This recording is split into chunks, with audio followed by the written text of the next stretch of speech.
We're often taught on any coaching course that we attend Whitmore's circle of learning, which tells us that someone moves from being unconsciously incompetent through different stages until they are unconsciously competent. However, how the hell do you apply something like this? Do we have any influence over it? This just looks at the learner's experience rather than the coach and learner dynamic.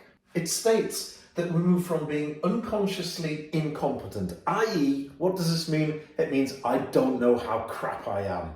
Then I become conscious of how crap I am when doing a new activity.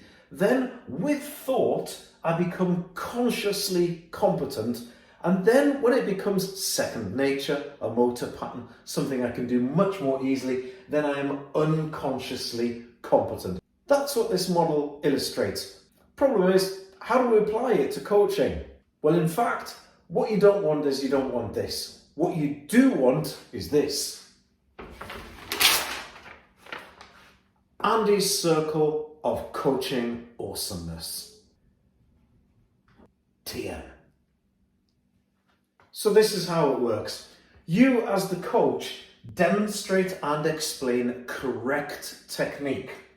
Then you spot and observe any faults in that technique.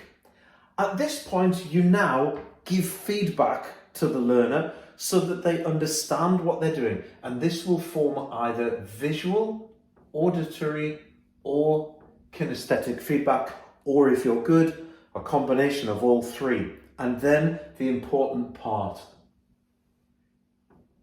the feedback loop. Now, these things can be going on at the same time. So these things are simultaneous. So while you're demonstrating a technique, you're observing to see if anybody is making a fault. As is this. You're also then giving feedback. This is a much more sensible and much more usable approach as a coaching model than Whitmore's model of learning from '96. What you really need is Andy's circle of coaching awesomeness.